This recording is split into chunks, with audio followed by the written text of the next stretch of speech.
এভাবেই মই দিয়ে 5 ফিট ওয়াল টপকিয়ে চলাচল করতে হচ্ছে গার্মেন্টস কর্মী ইয়াসমিন ও তার পরিবারকে।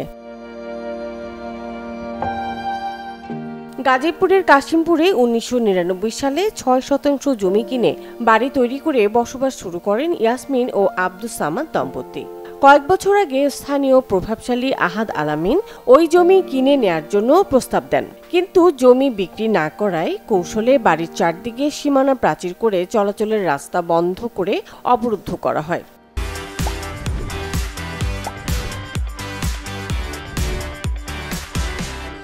সোজা রাস্তা নিব, টাকা ধরছে, হ্যাঁ তো আমরা টাকা দিছি, সব টাকা আমরা পরিশোধ করছি। আমরা 4 আনা টাকা আমাদের জন্য কোনো ছাড় দেয় নাই, আমাদের যে রাস্তা নাই।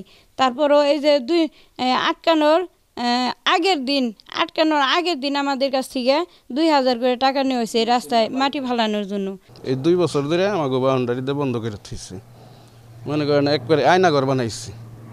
এটা বাসা বাড়ির মানুষ তো এমনি চলতে পারে না। ওই ঘর করছে, ওই ঘর আলাদা 1 ইঞ্চি জায়গা ছাড়ে নাই, আমাদের বাসার উপরে পানি ফেলায়। এরা দুইজনে মিললে আমাদের একবার আটকায় দিছে। মানুষের তো এমনি 1 ফিট করে ঘরের পানি ফেলানোর লিগে রাখে, এই জায়গাটাও রাখে না ইন্দা। অভিযুক্ত আহাদ আলামিন বলেন, জমি কেনার আগে ওই জমিতে সীমানা প্রাচীর তৈরি করা ছিল। আমি আমার এই প্লটের কেউ রাস্তা বন্ধ করে নাই, তার সামনের যে জমি সেই বাড়ি করে রাস্তা বন্ধ করে।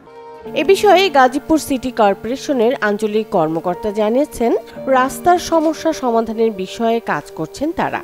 বাড়ির রাস্তা কি অবরুদ্ধ হয়ে রয়েছে, তো এই বিষয়ে আমরা সার্ভেয়ারকে পাঠিয়েছিলাম, সরজমিনে তদন্ত করেছেন এবং উভয় পক্ষকে নোটিশ করা হয়েছে যেন এটা ওনারা আসে এবং এই শুনানির মাধ্যমে বিষয়টি নিষ্পত্তি করার জন্য।